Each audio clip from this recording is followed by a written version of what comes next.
Happy 2018, everybody.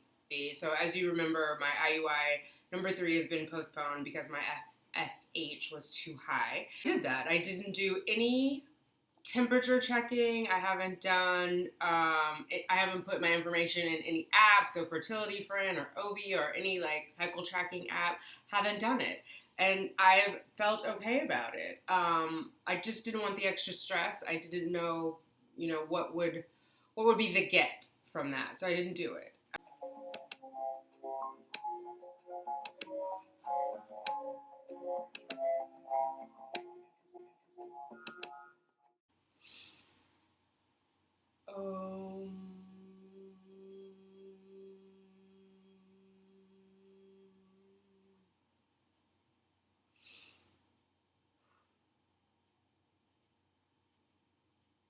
Hi, how are you? Thanks for clicking on Simply Tanika. I am Tanika. Happy New Year, everybody. Happy 2018. I hope you are doing well. I am doing well. I am in IUI cycle 3, postponed, canceled, somewhere in the middle there. So, yeah, I've been relaxing. I've been trying to relax. It's been an emotional cycle for many reasons, and surprisingly, because it's an unmedicated cycle, so you wouldn't think it would be emotional. But I had a dear friend, her mother passed away, and I had another friend who was in town, and so it's just been a little, there's been a lot. There's been a lot going on. I have been good to myself. I've been taking care of myself, so that has been helpful. But it's, it's one day at a time, and taking information in, doing like a lot of research and figuring out what is next. I've done a lot of yoga. I came from yoga tonight, and I will go again tomorrow, working on the pituitary gland with the yoga. Pituitary is, reigns supreme in the hormone factory. And just taking it easy, like really focusing on being kind to myself, being patient with myself, being patient in general, being loving and toward myself and toward others. And so I think I've started to think of all human beings as someone's child, which they are, but I try to remind myself of that. And to treat them in that loving way of being someone's child. And then being kind to myself, not having like too many tasks. I thought I would temp check. I think I mentioned that in one of the videos. I thought I would temp check every day of the cycle. And then I decided why. It's just busy work. And part of being kind to myself, I decided not to temp check and not to do any OPKs and just relax and, wait for AF. I haven't done Fertility Friend. I haven't done Ovia. I haven't done any of the apps that I would normally be doing to track my cycle. So I don't even know what cycle day it is. I mean, I could go and check, but I don't. Like before, that was like top of mind. Like today is cycle day, blah, blah, blah. I have no idea what today's cycle day is. So there you go.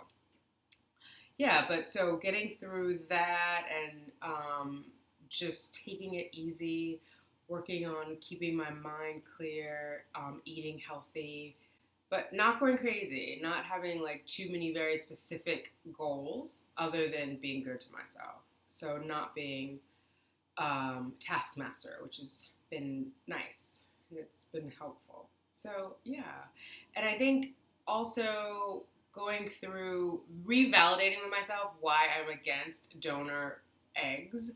And I've struggled with this back and forth. So there's a couple of reasons why. I think one of them is, one, I wouldn't know the donor, right? And so I know that they are usually socioeconomically disadvantaged young women who are donating their eggs, right? They're doing it for the money. There is also a likelihood when they've been repeated donors that they increase their chance for cancer. And my insurance would not pay for anything frozen. So it has to be a fresh transfer. So say, for example, if I get 6 embryos from my donor, the doctor would only put 2, right, inside of me. And then the other 4 would have to be frozen, as you know, after 5 days. And so then if those 2 that were implanted fail, or if those 2 that were put back in fail to implant, I'd have to start over. Like those 4 that were frozen, I cannot use, or I can, but the insurance wouldn't pay for it. So I'd have to pay for a frozen embryo transfer, or I'd have to start all over with another donor. And it just ethically, it doesn't sit well with me because like those are a little souls. So what's happening to those other 4? Then I'm donating them to someone else. It's just weird for me. And I already have a living child who is genetically connected to me. I would like her siblings to be genetically connected to her. So I thought about it again, and I'm just, that's where I am with it. I'm not going to go the donor egg route. If that ends up being the only resort, then it's not meant to be. It's not meant for me to have another child. But, we're not there yet. So I'm doing the yoga, working on my pituitary. I went to acupuncture this week. I will go again next week. I'm trying to figure out, I probably am going to squeeze a massage in there somewhere, but really focus on relaxing and just taking it easy and just sort of like keeping everything zen and centered and not getting carried away and frantic, because worrying doesn't change anything, even though I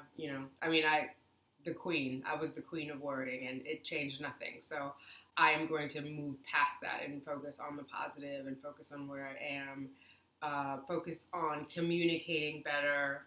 I got a chakra bracelet. So one of the things that I don't do well is communicate my emotions. So I grew up not sharing my emotions, and so I have a tendency to choke them down.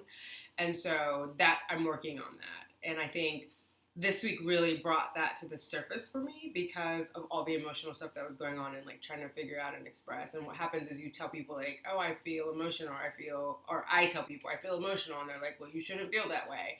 And I'd be like, you're right.